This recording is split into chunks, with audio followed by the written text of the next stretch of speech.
ओ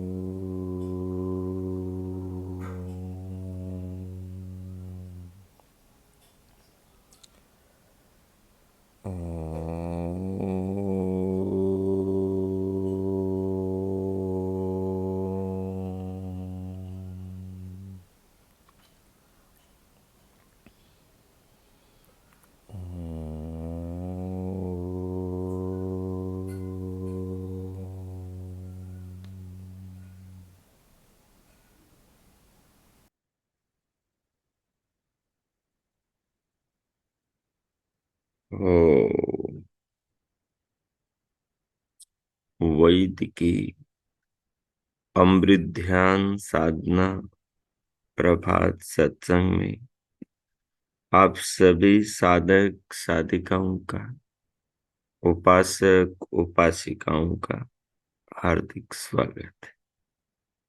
आइए पूर्व की भांति आज के ब्रह्म मुहूर्त में, आज की ब्रह्म वेला में भी हम उन महान प्रभु पार ब्रह्म परमेश्वर के महान गुणों को, महान यश को, उनके दिव्य अद्भुत विचित्र स्वरूप को समझने का, उससे अपनी चेतना को, आत्म चेतना को जोड़कर हृदय को, अंतःकरण को पावन करने का, इस मनुष्य जीवन को, मानव देह को सफल सार्थक बनाने का प्रयास करें। ये ब्रह्म वेला के पावन क्षण हमारे अंतःकरण को परमात्मा से जोड़ने में परम सहायक बनते हैं। इस समय मनुष्य का चित्त सात्विक होता है यदि उसका अन्न, आहार, विचार और व्यवहार और स्वाध्याय, सदाचार ठीक हो तो सृष्टि, प्रकृति व्यक्ति को, आत्मा को स्वयं परमात्मा से मिलाने का प्रयास करती है।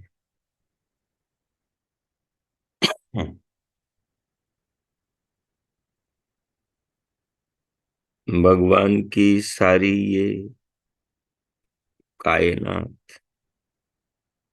ये जो दुनिया दुनिया के पदार्थ हैं, इन सब चीजों को प्रभु ने ऐसे बनाया है, इस ढंग से बनाया है कि ये हमें मनुष्य बनने की प्रेरणा देती रहे।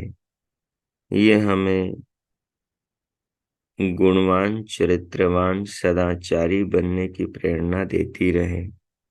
ये हमें ऊंचा मानव बनने की प्रेरणा करती रहे। ऐसी संसार की सब चीजों को प्रभु ने बनाया है। आपको हर देहधारी प्राणी से ये सीखने को मिलेगा। आपको पेड़ पौधों से, नदियों से, सागर से, बादलों से, वर्षा से, ऋतुओं से ये सीखने को मिलेगा। शरीर के भीतर की व्यवस्थाओं से, सब सृष्टि से आप अच्छे मानव बनने की प्रेरणा प्राप्त करेंगे। यदि आपके विचार सही हैं, व्यवहार सही है, आपका स्वाध्याय चिंतन सही है, और आपका आहार सही है, विहार सही है, व्यवहार सही है, तो पूरी सृष्टि, उसका जर्रा जर्रा आपकी चेतना को विश्व चेतना से मिलाने का प्रयास करेगा, कर ही रहा है। लेकिन जब हम अपनी स्थिति को विकृत विचारों से, विकृत, अशुद्ध, अस्वच्छ, अपरिमित मात्रा के आहारों से, अनावश्यक और गलत व्यवहारों से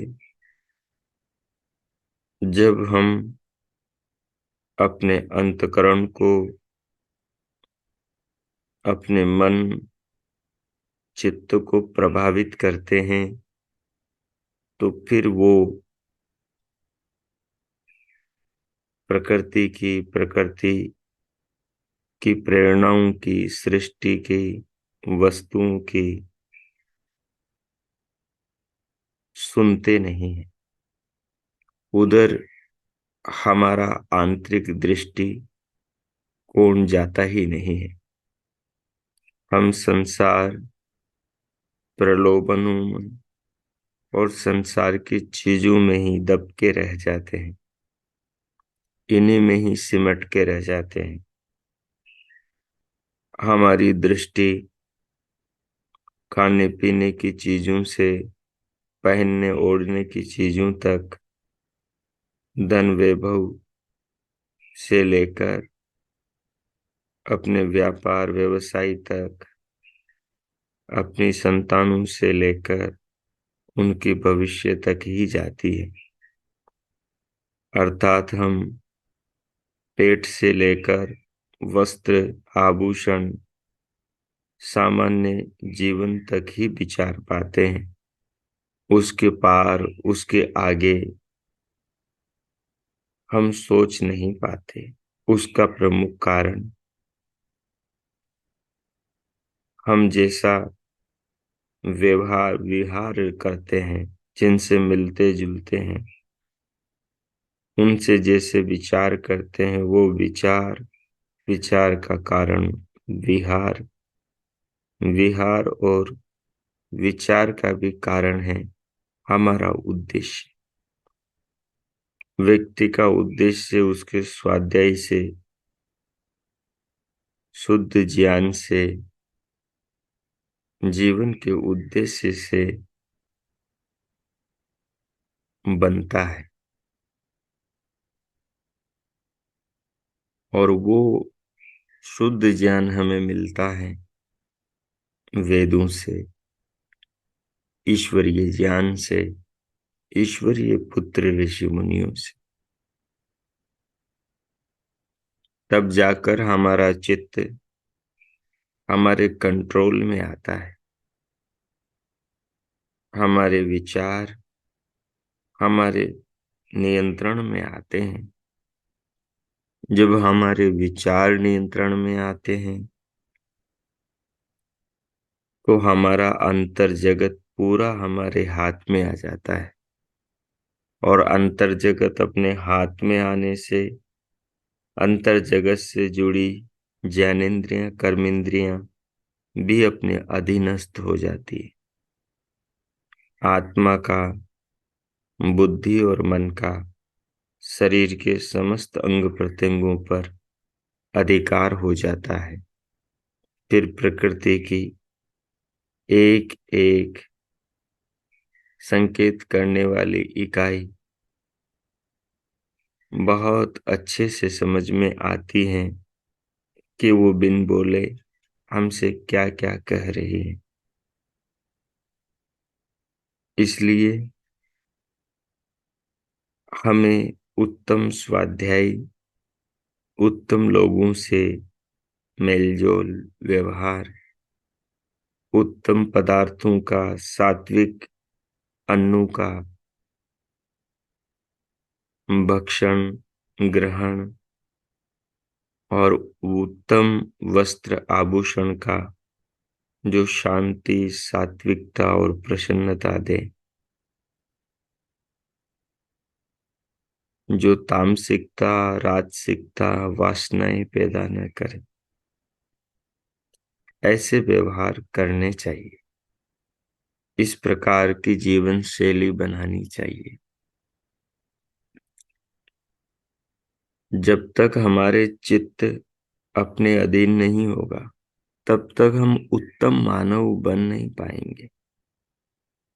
उत्तम मानव बनने के लिए और उत्तम मानव को धरा पर पैदा करने के लिए उत्तम माता पिता की आवश्यकता होती है। उत्तम ज्ञान, उत्तम भावना, उत्तम संस्कारों की आवश्यकता होती है उत्तम मानव बनने के लिए, उत्तम मानव बनाने के लिए।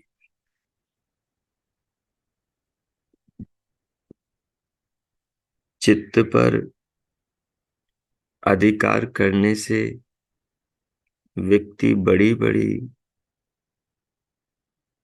संपदाओं को, ऐश्वर्य को, सिद्धियों को, रहस्यों को प्राप्त करता है।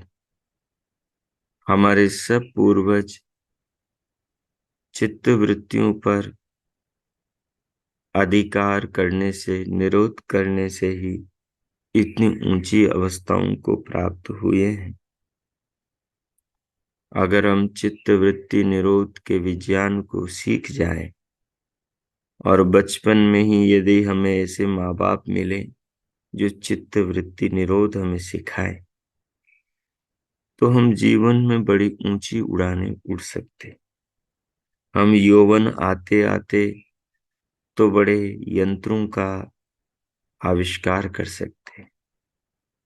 भौतिकी के अंदर हम बहुत दूर तक जा सकते।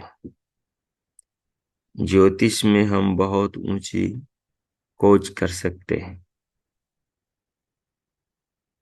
हम पदार्थ विद्या, शिल्प विद्या, भूगर्भ विद्या आदि विद्याओं में ऊंची दुर्लभ रहस्यों को, उनकी परतों पर परतों को खोल सकते हैं। लेकिन वो यदि विज्ञान हमें बचपन से सिखाया जाए तो बचपन से वही सिखा सकते हैं जिनके पास में पहले स्वयं के पास में हो।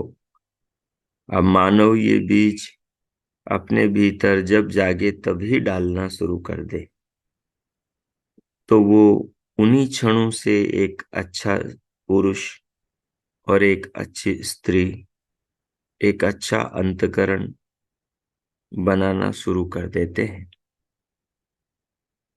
अच्छा अंतकरण ही आत्मा को अच्छा बनाता है। अच्छा अंतकरण ही आत्मा को नेक बनाता है। बलवान अंतकरण ही आत्मा को बलवान बनाता है। कायर अंतकरण आत्मा को कायर, बेईमान अंतकरण आत्मा को बेईमान बना देता है। कामुक वासना से भरा अंतकरण आत्मा को भी वासना के नरक में धकेल देता है। अंतकरण उज्जवल बनता है उज्जवल विचारों से, और उज्जवल विचार पैदा होते हैं चित्त के निरोध से, चित्त को नियंत्रण में रखने से। और चित्त नियंत्रण में आता है जीवन की दिशा का सही ज्ञान होने से। जीवन की दिशा का सही ज्ञान तो भगवान के वेदों से होता है, ऋषियों के शास्त्रों से होता है। जब इनके शास्त्र और ज्ञान के ग्रहण किया जाता है, उसको अपने अंदर लाने में श्रम किया जाता है, तो हमारा चित्त का सुधार होता है। हमारा जीवन कितना बीत गया, हमने पूरे जीवन में कितनी किताबें पढ़ी। अगर हम अवलोकन करें अपना अपना कि हमने पूरी कितनी पुस्तकें पढ़ी, स्वयं से कितनी, अपनी उत्सुकता में कितनी पढ़ी, तो पाएंगे कि अधिकतम खींचकर पूरी किताबें हमने 10 पढ़ी होगी। कई को तो ये भी पता नहीं कि उन्होंने 10 पढ़ी होगी। पढ़ते तो सब है, इतनी बड़ी बड़ी डिग्रियां बिना पढ़े ही थोड़ी प्राप्त करते हैं, लेकिन ये पढ़ाए जाते हैं, इनको मजबूरी में पढ़नी पड़ती है। डिग्री के लिए, पेट के लिए, पैसे के लिए, सामाजिक रुतबे के लिए, इनसे चित्त वृत्तियों का, अंतकरण का ऊंचा निर्माण नहीं होता। ये तो और भी विकारों में धकेलती। लेकिन हाँ, इनके साथ में भी उत्तम समझ हो तो इनका भी कहीं सदुपयोग किया जा सकता है। तो हम स्वाध्याय की ओर बढ़े। निरंतर अपने चित्त को शुद्ध करने के लिए शुद्ध स्वाध्याय की आवश्यकता होती है। जीवन का निर्माण ठीक उस कौवे की कहानी के जैसे होता है। वो पानी पीने के लिए नीर को मटके के ऊपर लाने के लिए एक एक कंकर उठा उठा कर उसमें डालता है। तो लंबे समय बाद पानी धीरे धीरे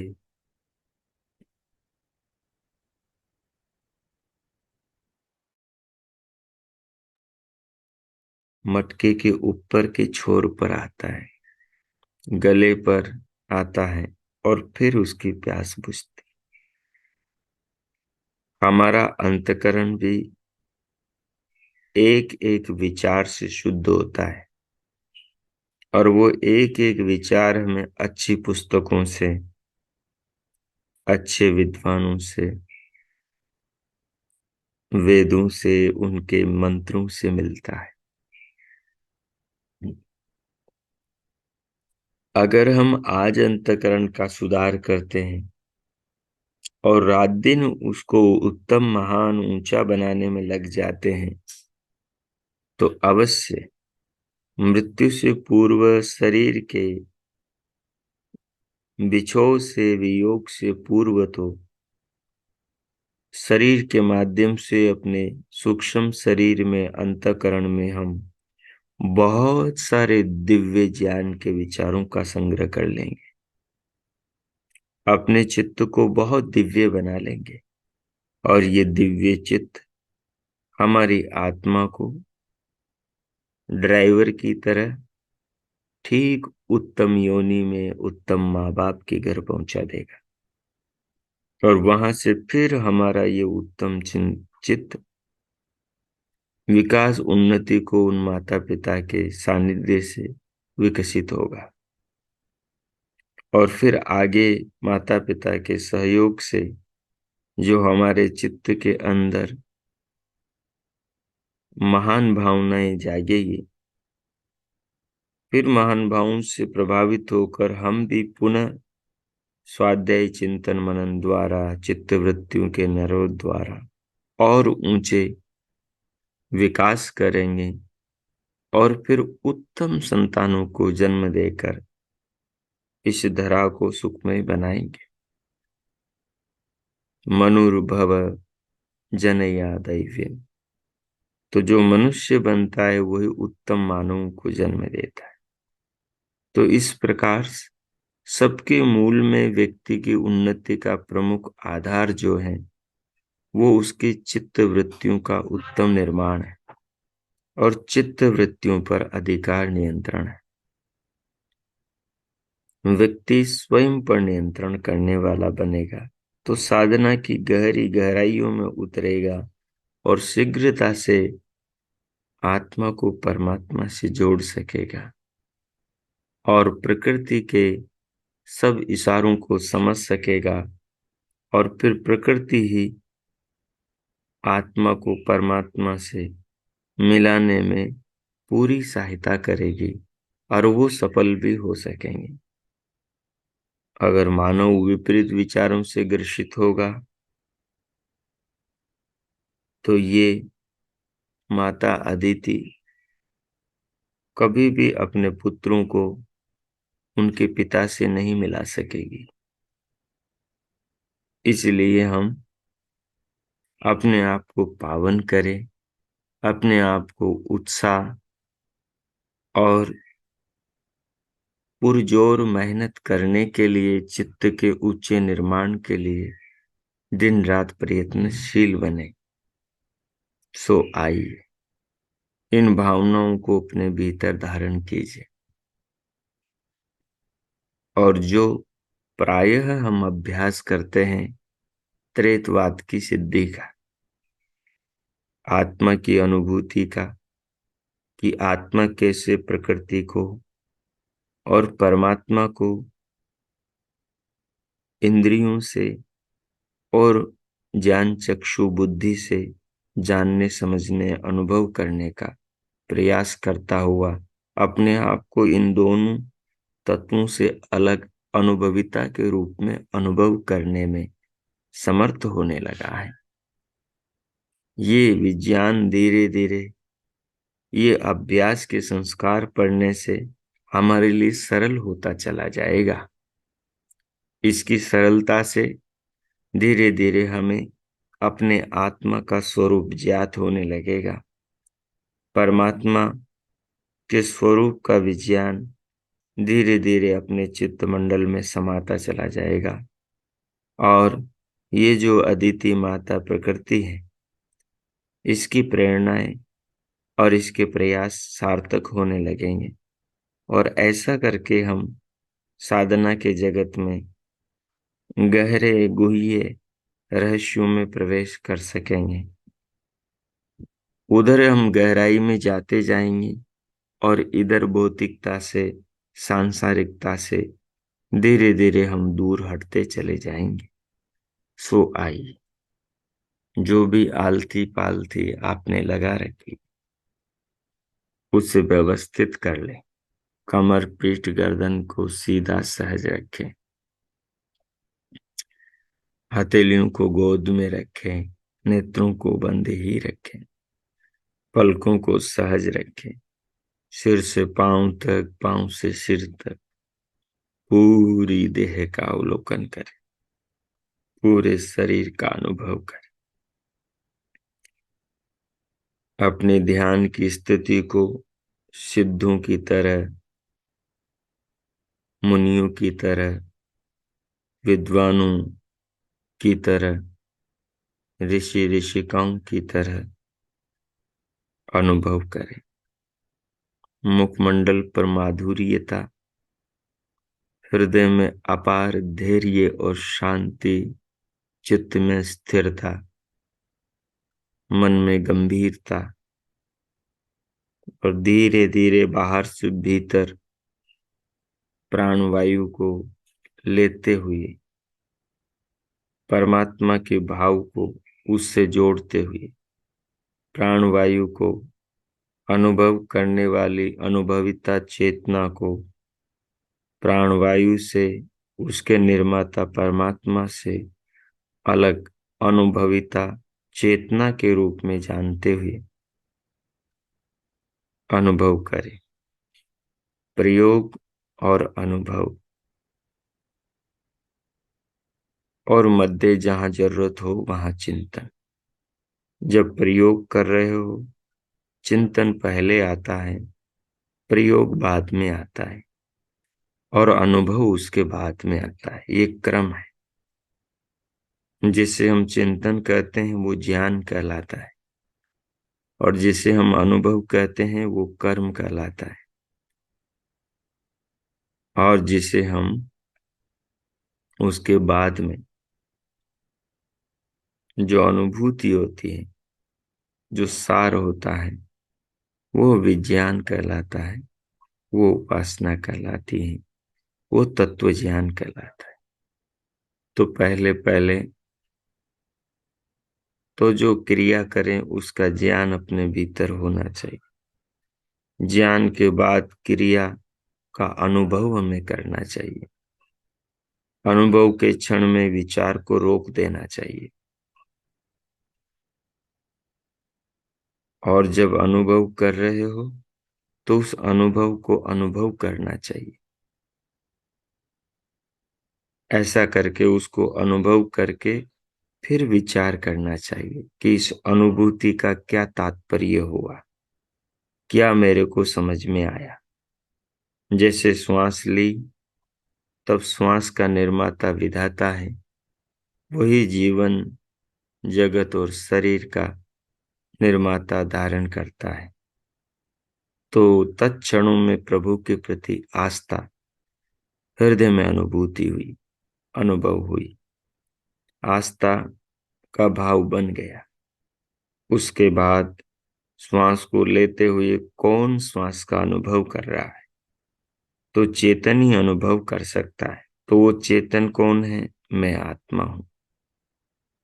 तो यहाँ एक अनुभव हुआ, विचार के बाद अनुभव, कि मैं आत्मा श्वास से, श्वास के निर्माता विधाता से और इस शरीर से भिन्न हूं।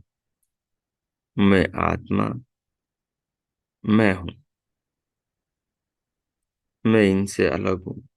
तो उसे फील करना, महसूस करना, और इस चक्र को जारी रखना।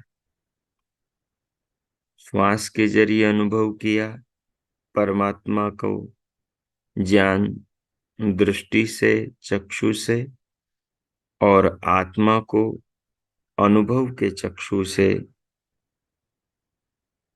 और शरीर को भी इंद्रियों के अनुभव के चक्षु से जाना। इसके बाद फिर श्वास को भर के दिव्यनाद सुने। वहां पर भी ऐसे ही त्रैतवाद का चिंतन करें। कानों के आकाश में मन को ले जाकर दिव्यनाद सुने। फिर उसके बाद में मन को भ्रुकुटी ब्रह्मरंध्र में जोड़कर अंतर चक्षु से दिव्य प्रकाश देखे। प्रकाश को देखते हुए वहां पर भी त्रैतवाद का संपादन करें। पहले चिंतन, फिर अनुभव, फिर विश्लेषण, ये चलता रहे। इनके साथ साथ प्रभु का नाम का मानस जब भी मन में चलता रहे, मन ही मन में चलते हुए उसका अर्थ सर्वरक्षक, तो प्रभु को सर्वरक्षक जगत में अनुभव करें। इस पर हमने पीछे काफी लंबी चौड़ी ध्यान में चिंतन किए हैं, तो उनको आधार बनाकर, तो इस प्रकार से त्रेतवाद में अपनी गति उस विज्ञान को समझने में निरंतर ध्यान के द्वारा बनाते रहें। इससे अपने चित्त का निर्माण होता है त्रेतवाद के विज्ञान से संबंधित। यही भविष्य में हमें और गहराई और ऊंचाई में ले जाएगा। तो अब मैं मौन होता हूं। अगले 5-7 मिनट तक आप ये प्रयोग करें, फिर हम गीता चिंतन करें। ओम कीजिए।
हो। इस प्रकार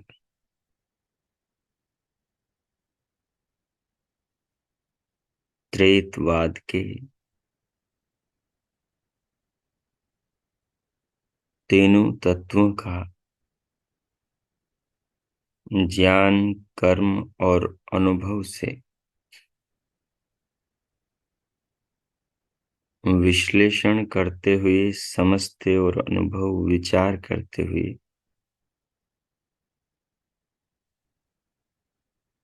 जो भाव समझ में आया उसे आत्मसात करें। चित्त की वृत्तियों के रोकने का लाभ, चित्त पर नियंत्रण करने का लाभ और ये प्रकृति से बनी सृष्टि, ये माता अदिति, हम सब पुत्र पुत्रियों को अपने पिता, इसके निर्माता परमात्मा से मिलाना चाहती है। इसके एक एक कण में, कणों से बनी एक एक वस्तु में हम सबको परमात्मा से मिलाने, उस ओर प्रेरित करने का बहुत ही व्याकुल सामर्थ्य है। जब हम सात्विक अंतकरण से, पवित्र भावनाओं से विधाता की इस जगती का, इस सृष्टि का, सृष्टि के घटकों का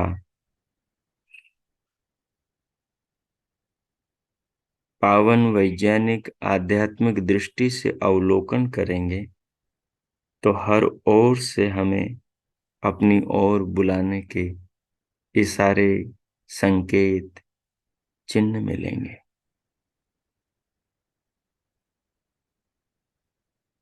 इन भावों को आत्मसात करें और इन्हें अपना संकल्प बनाएं। संकल्प का हृदय में दीप जलाएं और उसके आलोक में अपने शेष जीवन को जीने का प्रयास करें। भगवान का धन्यवाद करते हुए, आभार अभिनंदन करते हुए दोनों हथेलियों का परस्पर घर्षण करके मुखमंडल का स्पर्श करें। उंगलियों के मध्य से पलकें खोलते हुए भीतर से बाहर स्क्रीन पर आ जाए।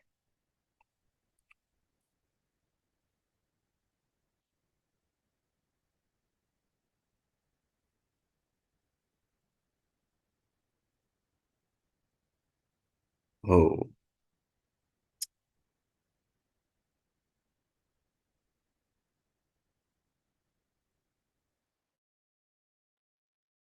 अब जैसा कि आपको विदित है कि हमारा श्रीमद् भगवत गीता का द्वितीय अध्याय का स्वाध्याय चल रहा है, जो विगत दिवस द्वितीय अध्याय संपूर्ण हो गया है। आज हम तृतीय अध्याय में प्रवेश करेंगे। गीता सर्वकाल प्रासंगिक है। गीता मनुष्य को जहां कर्म के क्षेत्र में कर्म करने की प्रेरणा देती है, वहीं ज्ञान के क्षेत्र में आध्यात्मिक जीवन जीने की प्रेरणा देती। गीता हमें अपने कर्तव्यों से पलायन करने से रोकती है। कर्तव्य को अपना धर्म बनाकर उसे कर्म में प्रवृत्त करने की प्रेरणा देती है कि हम अपने कर्तव्य को अपना कर्म बनाएं और उस कर्म को, जो हमारा कर्तव्य है, उसको धर्म की भावना से करें और इस कर्तव्य को धर्म की भावना से करते हुए हम ज्ञान की पगडंडी को, ज्ञान रूपी मार्गदर्शन को न भूलें। ज्ञान के अनुरूप हमारा कर्म हो, हमारा धर्म हो, और उसमें हमारी परम संतुष्टि हो कि ज्ञान के अनुरूप जो कर्म करेंगे उससे जो उपार्जित होगा उसी में हम संतुष्ट होंगे। उसके अतिरिक्त की कल्पना कामना निरर्थक इच्छाएं नहीं करेंगे। तो अगला जो अध्याय है वो कर्म का अध्याय है। उसका नाम कर्म योग का अध्याय है। पीछे हमने ज्ञान योग का, सांख्य योग का अध्याय देखा। सांख्य योग के अध्याय में ज्ञान की प्राथमिकता है।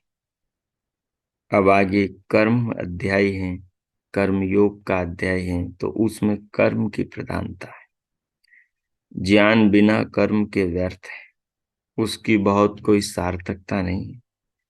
ज्ञान बिना कर्म के थोता ज्ञान है, उसका कोई विशेष लाभ भी नहीं है। ज्ञान तभी मुक्ति दिलाता है जब वो कर्म में प्रवृत्त हो जाता है। ज्ञान की जो विशिष्ट अनुभूति है वो बिना कर्म के, बिना क्रिया के, बिना योगाभ्यास के, बिना प्रैक्टिकली अभ्यास के नहीं होता। ज्ञान को जब हम कर्म में बदलते हैं तो वही ज्ञान क्रिया योग कहलाता है। ज्ञान योग जब क्रिया योग बन जाता है तो उसी से आत्म साक्षात्कार और परमात्मा साक्षात्कार होते हैं। सो आइए अब हम कर्म योग में प्रवेश करें। अथ तृतीयो अध्याय प्रारभ्यते। अब तीसरे अध्याय का आरंभ होता है। ननु, अच्छा, प्रश्न उठा रहे हैं यहाँ पर ताकि विषय अध्येताओं को अच्छे से समझ में आ सके। विहाय कामान यह सर्वान् पुमांश्चरति निष्प्रियः प्रजहाति यदा कामान सर्वान् पार्थ मनोगतान् इत्यादि श्लोकों में निष्कामता का महत्व वर्णन किया गया है। और वेदाहमेतं पुरुषं महांतम आदित्य वर्णम तमसः परस्ता नायम आत्मा प्रवचनेन लभ्यो न मेधया न बहुना श्रुतेन इत्यादि वेदोपनिषदों में भी यह पाया जाता है कि केवल ज्ञान से मुक्ति मिलती है। फिर कर्म की आवश्यकता क्या है जब ज्ञान से मुक्ति मिल जाती है तो। और आगे नेहाभिक्रमनाशोस्ति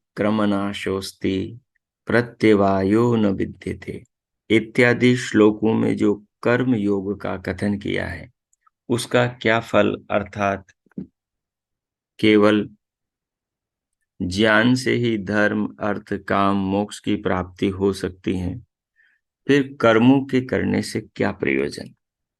ये आक्षेप, ये प्रश्न उठाया और ये आक्षेप संगति से यह कर्म योग अध्याय आगे आने वाला कहलाया, या कर्म योग अध्याय का अब प्रारंभ किया जाता है, होना चाहिए। पीछे की जो बातें हैं उनसे एक बात निकलती है कि भाई ज्ञान से ही सब कुछ संभव है, तो ज्ञान से संभव है तो फिर कर्म में क्यों उलझा रहे हो। तो उसी के मर्म को आगे समझा रहे हैं कि कर्म की कितनी आवश्यकता है जीवन में। तो अर्जुन उवाच, अर्जुन कह रहे हैं श्री कृष्ण से, ज्ञायसि चेत कर्मणस्ते मता बुद्धिर्जनार्दन जनार्दन तत्किं कर्मणि घोरे माम नियोजयसि केशव। कृष्ण से अर्जुन कह रहे हैं कि हे श्री कृष्ण, ज्ञायसि चेत कर्मण ते मता बुद्धि जनार्दन तत्किं कर्मणि घोरे माम नियोजयसि केशव। सर्वैर्जनैर् सर्वैर्जनैर्द्यते याच्यते इति जनार्दन। सर्वैर्जनैर् अर्ध्यते याच्यते इति जनार्दन। जनार्दन जो ऊपर श्री कृष्ण को संबोधन किया है कहकर, जनार्दन कह के, तो उसका अभिप्राय समझा रहे हैं कि जो सब जनों से प्रार्थना किया जाए, जो सब जनों से प्रार्थना किया जाए उसका नाम जनार्दन। मतलब जिसकी सब लोग प्रार्थना करें, उससे अर्चना करें, उसका अभिनंदन सम्मान करें, उसको जनार्दन कहते हैं। उस जनार्दन श्री कृष्ण से अर्जुन कहते हैं कि चेत ते कर्मणः ज्ञायसि, यदि तुमको कर्मों से बड़ी बुद्धिमता यानी अन्य कोई बुद्धि प्रतीत होती है जो कर्मों से बड़ी है, यानी ज्ञान कर्मों से बड़ा प्रतीत होता है, तत्तो फिर घोरे कर्मणि माम किम नियोजयसि, तो मुझे घोर कर्मों में क्यों जोड़ते हो। अर्थात विहाय कामान यह सर्वान इत्यादि श्लोकों में जो आपने कहा है कि कामनाओं का त्याग करके उससे विरुद्ध युद्धादि मरणम श्रेय इत्यादि कर्मों में जो मुझे क्यों फंसाते हो, कि युद्धादि मरण में भी, युद्धादि करते हुए मरने में भी श्रेय है, तो इनमें मुझे क्यों लगाते हो, जब विहाय कामान यह सर्वान पुंस, समस्त कामनाओं का त्याग मनुष्य को कर देना चाहिए, तो मुझे फिर कर्मों में क्यों लगा रहे हो। तो ये प्रश्न अर्जुन ने श्री कृष्ण जी के सामने रखा। फिर कहते हैं व्यामिश्रे व्यामिश्रेणैव वाक्येन बुद्धिं मोहयसीव मे तदेकं वद निश्चित्ते येन श्रेयो अहमाप्नुयाम् अहमाप्नुयाम्। कह रहे हैं व्यामिश्रेण इव वाक्येन बुद्धिं मोहयसि इव मे तत्कम तत् एकम वद निश्चित्ते येन श्रेयः अहम आपनुयाम्। श्री कृष्ण से अर्जुन फिर कहते हैं कि हे राघव, व्यामिश्रेण बोले मिले हुए वाक्य न वाक्य से, मैं मेरी बुद्धि को मोह ऐसी इव बोले मोह के समान कर रहे हो, तत् इसलिए एकम वधु निश्चयन निश्चित्यम निश्चय करके एक बात कहो, एन अहम श्रेयः आपनुयाम जिससे मैं कल्याण के मार्ग पर चलूं, कल्याण को प्राप्त हूं। ऐसी एक बात कहो, डबल मीनिंग वाली बात मत करो कि जिसके दो अर्थ निकलते। एक तरफ युद्ध के मैदान में मैं खड़ा हुआ हूं, मुझे कह रहे हो कि युद्ध लड़ो, दूसरी तरफ कह रहे हो कि समस्त कामनाओं का त्याग करो, उसके बिना बुद्धि स्थिर नहीं होती, और बिना बुद्धि स्थिर हुए शांति नहीं मिलती, मुक्ति नहीं मिलती। तो ये तो विरुद्ध बातें हो गई। तो ये अर्जुन कहता है, दो प्रश्न उठाता है। अब इन प्रश्नों के उत्तर में श्री कृष्ण आगे कहते हैं। श्री भगवान उवाच लोके अस्मिन् द्विविधा निष्ठा पुरा प्रोक्ता मया नघः ज्ञान योगेन सांख्यानां कर्म योगेन योगिना।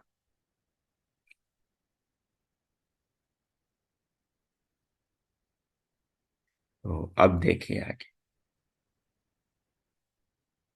लोके अस्मिन् द्विविधा निष्ठा पुरा प्रोक्ता मया नघः अनघः ज्ञान योगेन सांख्यानां कर्म योगेन योगिना। हे निष्पाप अर्जुन, अस्मिन लोके इस लोक में, संसार में, द्विविधा निष्ठा दो प्रकार का निश्चय है, दो प्रकार की विचारधारा है, दो प्रकार से व्यक्ति को समझाया जाता है, जीवन को जीने के लिए उसका मार्गदर्शन किया जाता है। पुरा मया प्रोक्ता, प्रथम मैंने कहा है, ज्ञान योगेन सांख्यानाम, जो सद असद विवेचन करने वाले सांख्यी लोग, सांख्य को मानने वाले लोग हैं, उनके ज्ञान योग से, और कर्म योगेन, कर्म योग से योगी नाम, योगियों की निष्ठा कथन की। ज्ञान से तो मैंने ज्ञान योग की बात बताई, और कर्म से मैंने कर्म योग की बात तुम्हें बताई। न कर्मणाम अनारंभात नैकर्म्यम पुरुषो अश्नुते, न च संन्यस न च संन्यसनात् एव सिद्धिं समधिगच्छति। कर्मणाम अनारंभात नैष्कर्म्यम पुरुषः अश्नुते, न च संन्यसनात् एव सिद्धिं समधिगच्छति। तो कह रहे हैं, कर्मों के आरंभ करने से बिना निष्कामता को पुरुष नहीं पा सकता, और न संन्यास से ही सिद्धि को प्राप्त कर सकता। तो बिना कर्म के, ज्ञान के होने के बावजूद भी मुक्ति को और कर्म फल को नहीं प्राप्त कर सकता। तो इसलिए ये विज्ञान क्या है, इसको अब आगे विस्तार से हम समझेंगे, और पुनः इन बाद के दो श्लोकों का भी मर्म और भी विचारेंगे। आज के पाठ को इतना ही रखेंगे। अब हम 2 मिनट मौन होकर इनके भाव का विचार करेंगे, इनके भाव को आत्मसात करेंगे और भगवान का धन्यवाद करेंगे। पाठ को आज इतना ही रखें। ओ, कीजिए विचार।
ओ,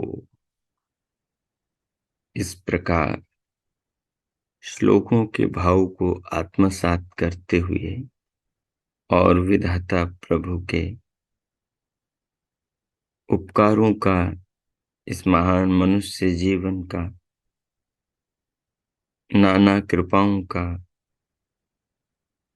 स्मरण करते हुए, भगवान का धन्यवाद करते हुए अब हम शांति पाठ करेंगे।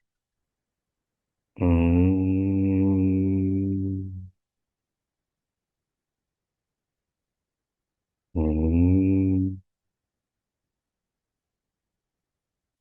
ओम।